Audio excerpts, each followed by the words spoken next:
In the think tanks, I think this is called perception information management.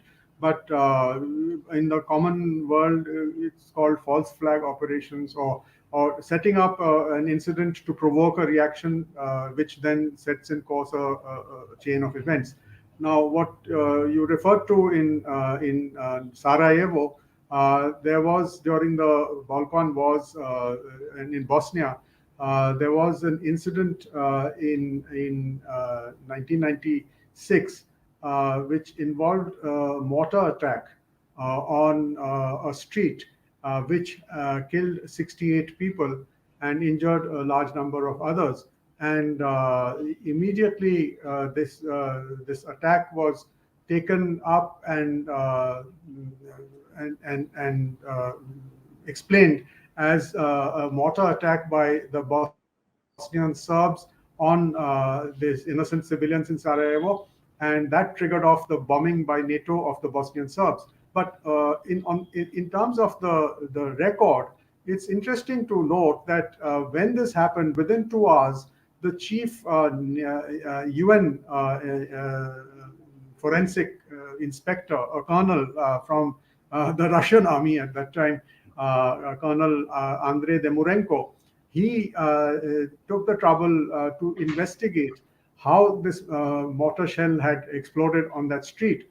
And in 2 days, he was able to demonstrate that this mortar shell could not have been fired from the Bosnian Serb positions, but probably had been placed on the street and timed to explode.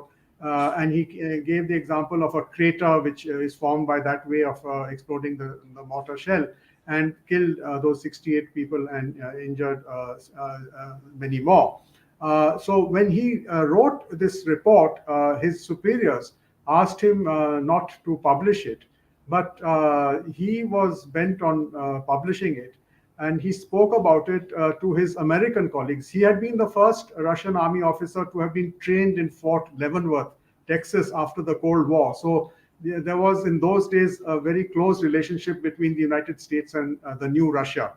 And there's an article in Military Journal authored by an American coursmate of Colonel Demurenko, which actually gives the details of how Colonel Demurenko examined the site and came to the conclusion that he did. And many years later, that same evidence was actually introduced in the International Criminal Tribunal for the former Yugoslavia, the ICTY in The Hague, when they were trying Radovan Karadzic. And Colonel Demurenko's testimony runs into 100 pages. So, these are things that you cannot sweep under the carpet.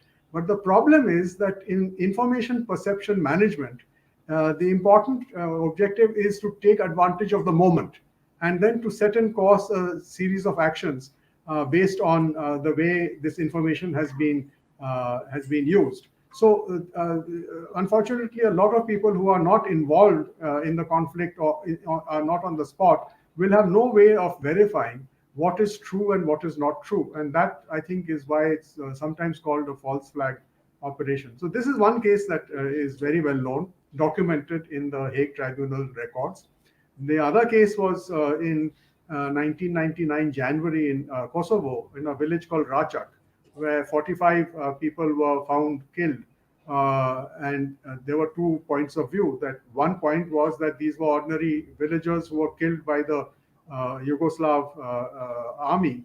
And the other point of view was that these were members of the Kosovo Liberation Army who had done a firefight with the Yugoslav armed forces. But the way this event was used was again to initiate action which led to the NATO bombing of Yugoslavia for 78 days. So these have happened. We thought that having now had the luxury of a lot of time has passed, academic work has been done, papers have been published, the world would have been a wiser world. But probably with the new technologies that are now around us, this is still a hope and not a reality, because the new technologies that disseminate information, I think, do not give people the luxury of waiting for verifiable data, verifiable information before they make their views and positions known.